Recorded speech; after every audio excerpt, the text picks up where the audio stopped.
Now, what an overlay mutation has done to us is that it mutated the male body form so that it's negative, it's double negative, it's more electric.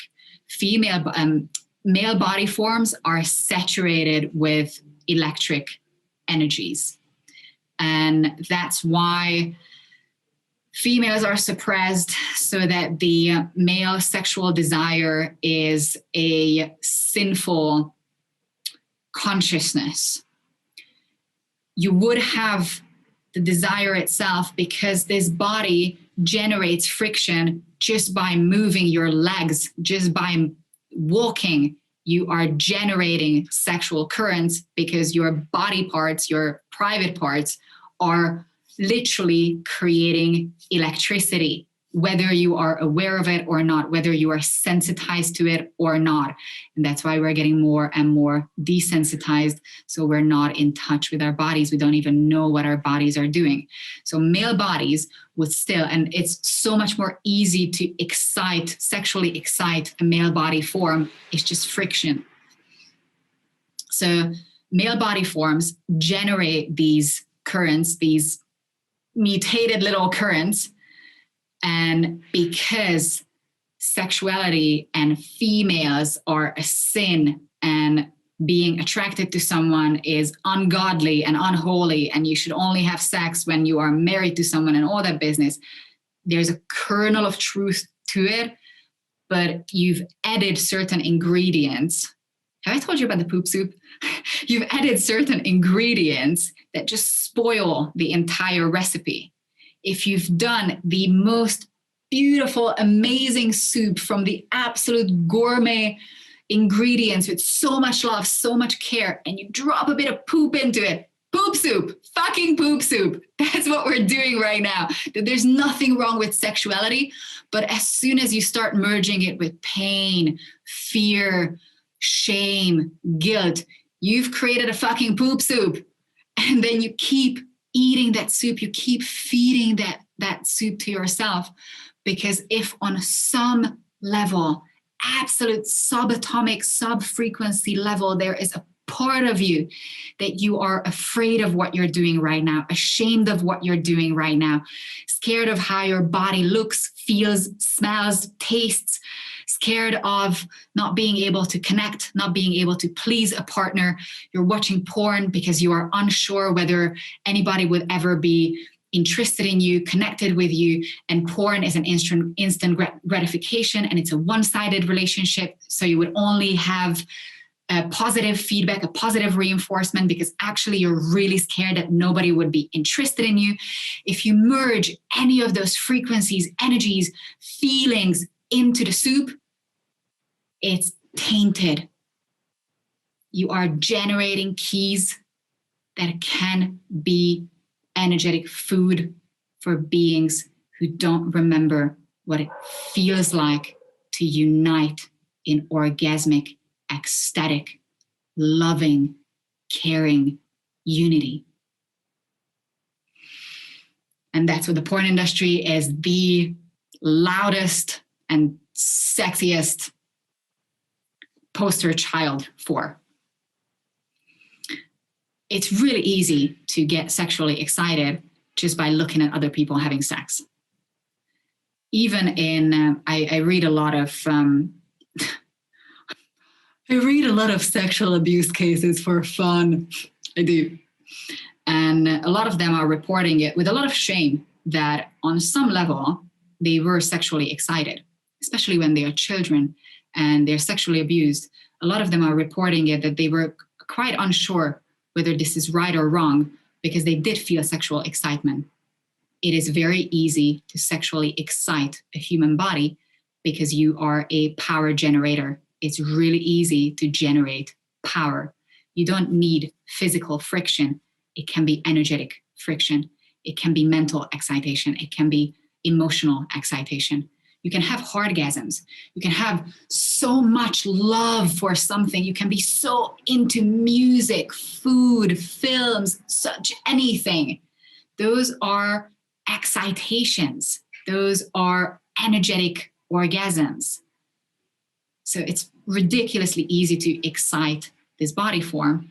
And when you're coming from anything less than eternal life, then you are generating atoms, molecules, frequencies that will give you more finite life and more finite life and more finite life. Artificial intelligence. Right now, you don't see me and you don't hear me. You hear an AI translating my frequencies. There is a third entity between us. That's why we are not allowed to be in each other's biofields anymore. That's why you have to stand 2 fucking meters away from the next person, because we are communicating. And the further away we are, the more isolated we feel, the more technology can come between us. Technology is not your friend. The transhumanist movement that we are going to escape this body form and that we're going to transcend this consciousness through technology is psychological warfare. If you would have your 10, I keep saying 10, if you would have your 12 senses activated, because we don't just have 5, we don't just have 6, we have 12. If you would have those 12 senses activated, you would be able to communicate with other beings completely freely. We don't need any of this technology. And the more you're using it, and I'm not against it, I wouldn't be able to talk to you without technology right now. So I'm finding the best ways to come together again in person, live, start practicing this. Because when we come together in the same frequencies, in the same energies, same thought forms, our energies are exponentially multiplying. We can be a lot stronger than anything. I genuinely want to be able to telepathically communicate with you. I want to be able to demanifest and remanifest, bilocate. That's how I want to reform the film industry. Bilocating actors just all around the planet, have live performances again. But that's just me. I have 30 more years to make that happen. So, and again, technically, we are 20 years old. On this planet, we are 20 years old.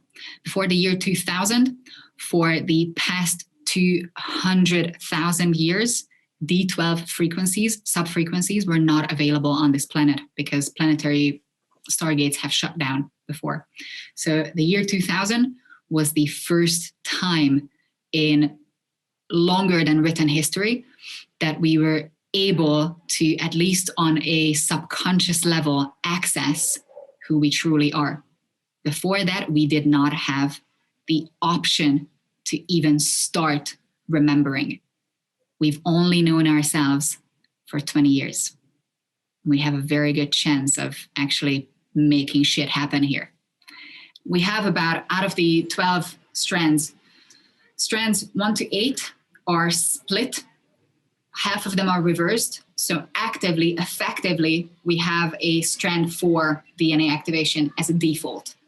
And dimensions 9, 10, 11, 12 are completely shut down. We still have the ability, but we're going to go into birth in, I think that's 11, step 11, something like that. Why and how your DNA template is shattered.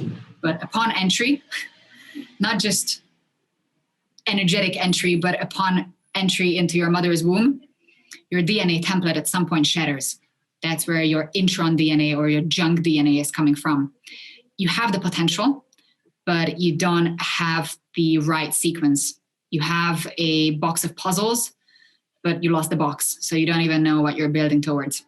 And you still have the pieces. And if some part of you magically remembers or intuitively remembers what the picture should be, then you can put the picture together.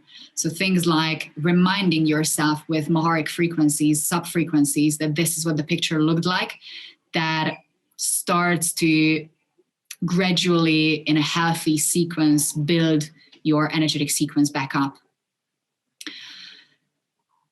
The control systems, such as Hollywood, and I'm going to defend it with everything that I got, because the individuals, they are creative industries. In creative industries, the individuals are not necessarily bad people. It's not that everybody who's in film or music are bad. The institutions are bad. You cannot have your own movie studio You cannot have your own record label. You cannot have your own bank without complying with the rules of film, music, banking. The rules were set up as a heavy control system. They are pretty much like a pyramid scheme where you have to recruit bodies below you, and that's where you're getting your money from. Same thing. You have to get more views. You have to get more people. You have to get more followers. And then you can be more powerful. At the very top, beings, the top beyond the top. So at the top, you would have the assets that you actually see on screen here in music. Beyond that, the ones that you don't see, they have made agreements, certain agreements, that at the base of those agreements is the fundamental belief that connection to source, a return to source, unity, equals death, equals annihilation. Because when you start corrupting your consciousness to the point that you don't emotionally remember what unity feels like, then the concept of ego death, losing your individuality, equals annihilation. Source does not annihilate. Black holes do. Source, when you look at cosmic creation mechanics, source replicates. Source creates an exact quantum replica of anything and everything that returns to it. When you unify with source, what source does is it creates a template of anything that returned to it, and it breeds it back out, breeds your template back out with an extra added amount of quanta. It preserves everything that you are, plus gives you more energy. Basic physics. If you do not believe in this, then the prospect of death, the prospect of annihilation will determine you to do anything and everything to stay in separation, stay in polarity, never return. The very foundation of an orgasmic energy is unity. Going back home to source is unity. Source, how source creates anything is through an orgasmic unification experience. When you have an orgasm in the vicinity of another being, you are merging your DNA template with that being. The point of orgasm is like an electric build-up and release. That build-up has enough energy to open up certain energy pathways, certain energy centers in your biofield, in your electric biofield. When you open up certain pathways, certain gateways, you are capable of braiding, energetically braiding your DNA template. That's where new life, new individuation is coming from. One individual decided to merge with another individual and design another form of consciousness, another individuation in an indifferentiated morphogenetic field of consciousness. It doesn't have to be a baby, it can be a galaxy. That's how source creates within itself. Source's creation is not a sexual creation, it's a budding type of creation. The source splits itself into a more magnetic and a more electric charge, and those two charges come together. Same thing, that's how anything is created, by merging. If your fundamental belief is that merger with the creator of anything and everything is death, you would do anything and everything to become that creator. So the base concept of anything anti-Christic is the preservation of life, because they believe that life is finite. So the only way that you can preserve your life is by consuming other beings.